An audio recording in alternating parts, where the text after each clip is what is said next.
It is amazing to see colored men in parliament, not causing chaos, not being disrespectful, but holding people accountable, holding corrupt people accountable, wanting answers, speaking eloquently, being prepared, doing their research, sitting there, not wasting tax money.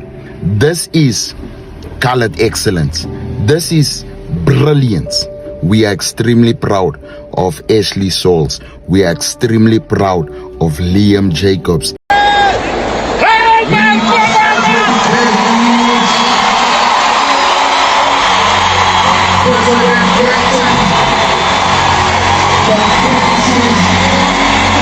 Good morning, guys. Good morning once again. Welcome to South Africa Lately, a channel that discusses South African trending news. We do, however, grab here and there from international news when it is trending enough to be brought here. Please do understand that I'm not a politician. I do not have deep knowledge in politics. However, I am a South African citizen who's also a voter, and I do believe that my views count when it comes to political affairs of our beautiful country. So yesterday, Patriotic Alliance had their rally in Nelson Mandela Bay. There is something that I've noticed on that yesterday, that, you know what, Patriotic Alliance is growing and growing very fast, and I compared that to the smaller Nyana rally that they had the other year, and was compared to that of the EFF, which was booming.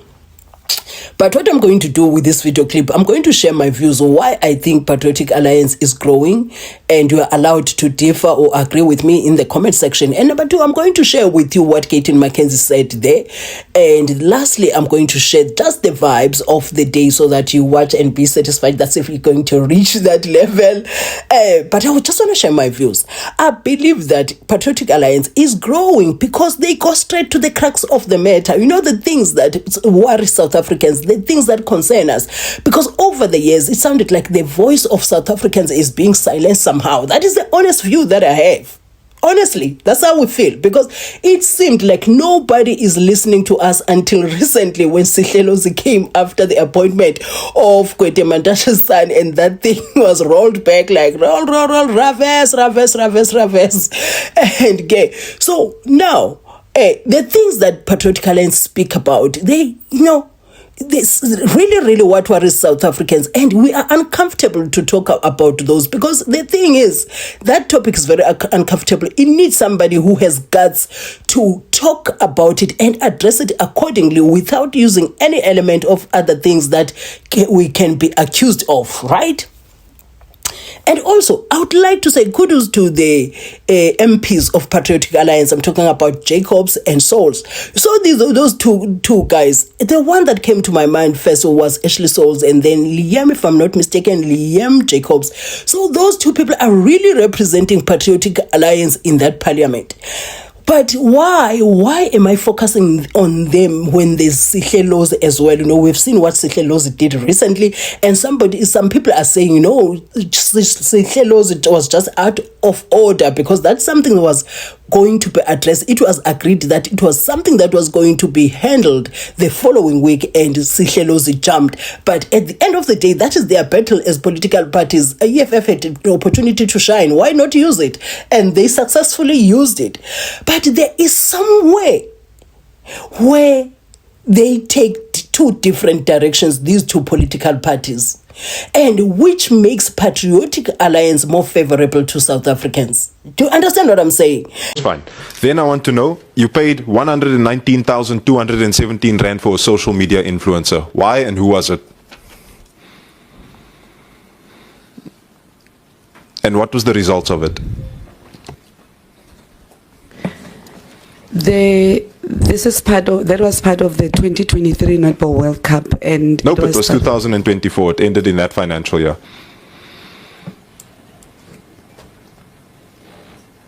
Say that again. The statement ends for the 31st of March 2024. So who was the social media influencer? What did they do? How much did they cost? And what was the person? What was the outcomes?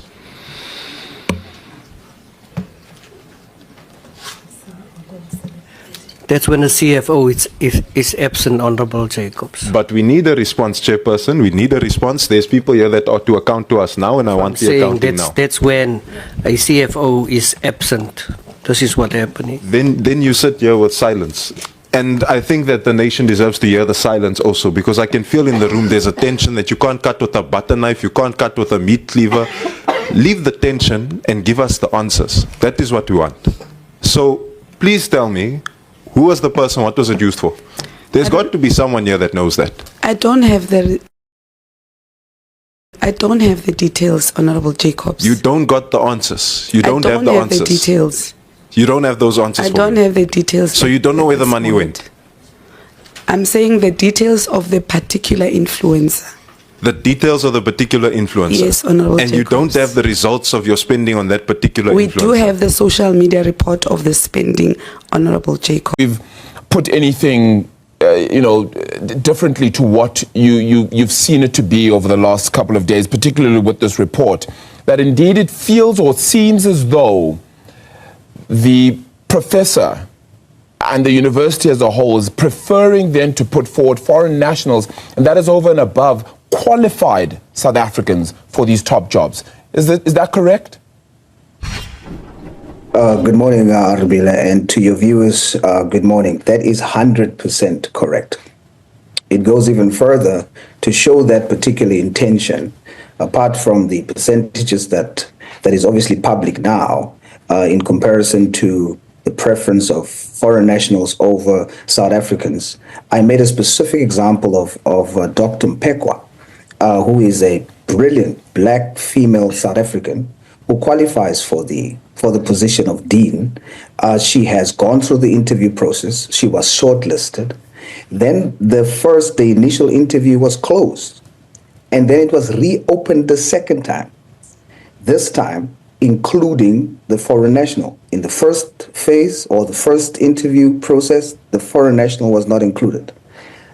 They reopened it a second time, and then this time the foreign national is included, and then the foreign national is appointed over and above a highly capable South African female. So it shows clearly that the intention was to appoint a foreign national over South African. That is illegal, it's wrong, and it marginalizes highly capable South Africans. And that's the point I want to focus on as well then, to say that it's not to say that it's in support of South Africans that should just be getting these jobs. These are still the kind of South Africans in this case that are qualified for these top positions, if not exceed the ability to actually do this job. It's rare skills that are still found within South African context, but you feel are being favored towards foreign nationals. Absolutely, and we don't hate foreign nationals. They are fellow brothers and sisters, but we need to be clear. We need to prioritize and put South Africans first. We can't have a situation where South African academics, people who has given their lives to study, that has worked extremely hard and qualifies and cannot get an opportunity in their own country. That is not xenophobic. Us putting South African first is being patriotic. We must be unapologetic about it. Fellow SADC people, please find a creative way. This is your home. Your families are here. There's no way anyone is going to close you out here. Lesotho and Free State are one thing. Mpumalanga and Swaziland are one thing. Northwest and Botswana are one thing. Limpopo and Zimbabwe are one thing. What is the point? There's no point at all, except people who suffer from self-hate. Put South Africa first nonsense. Whatever your views are, kindly share them in the comment section, because at the end of the day, you need to address South Africans. Talk to South Africans. Allow South Africans to hear you, that you are hearing them without treating the people who are not South Africans badly. But do understand that South Africans have got nowhere to go. If they are not heard in their own country, where are we supposed to go, eh? I want to know, because you see, this topic even for us is very uncomfortable, because we have friends and families who are foreign nationals. Do you understand what I'm saying? Do you understand? So You are just with not governing this country very, very well, exposing it to all manner of things. At the end of the day, the people who vote for you as different political parties are suffering. Patriots, our country is in problems. People don't have jobs. People can't find opportunities. People don't get funding for businesses. Crime is taking over our streets. Foreigners are coming here illegally and they do what they like. And I came here to tell South Africa that the solution to the problems of South Africa is in the manifesto points of the Patriotic Alliance.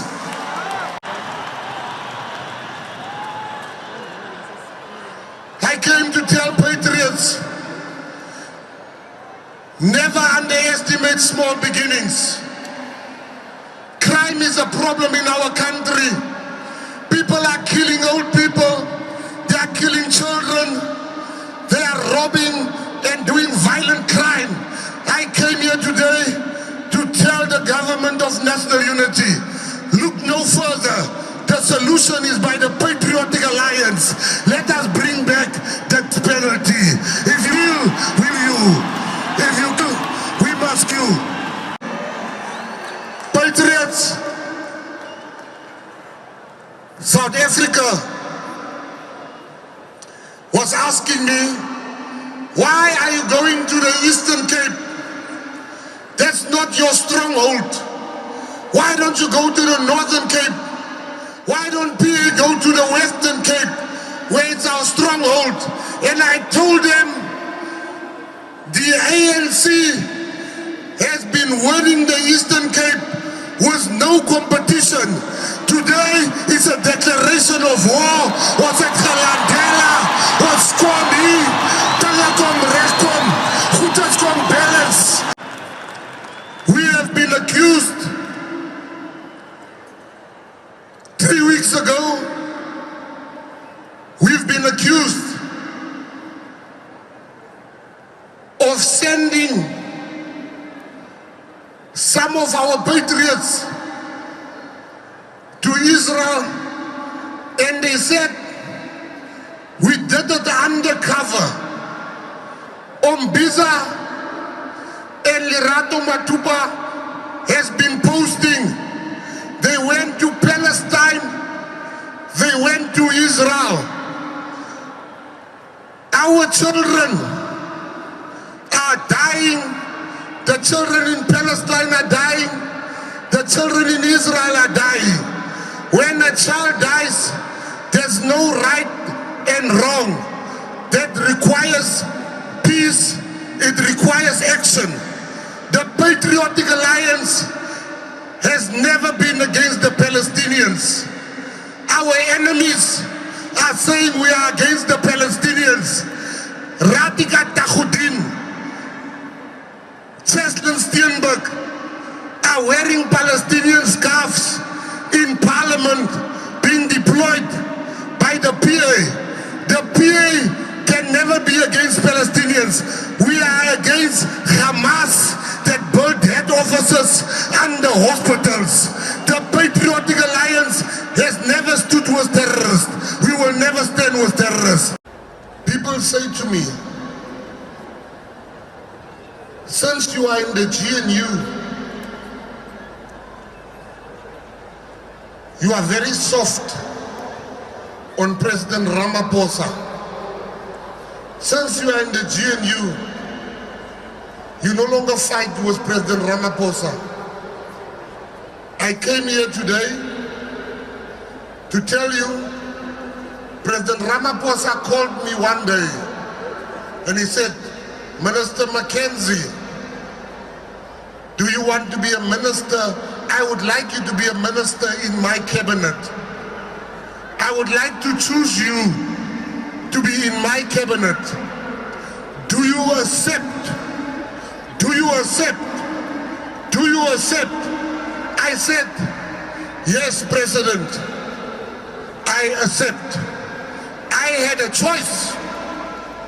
I could have stayed in the opposition and continue to attack him. But I didn't take that choice. I said to him, I want to be part of the government of national unity. So when you see me being in the government of national unity, I'm fighting for jobs. I'm fighting for a better South Africa. I'm fighting so that our children must stop suffering, our adults must get jobs. I'm fighting to make sure people over the age of 35 must still get a job. I'm fighting in the GNU to make sure we are all treated equally. I am fighting so that nobody keeps on killing our children. Left wing, Paisaya!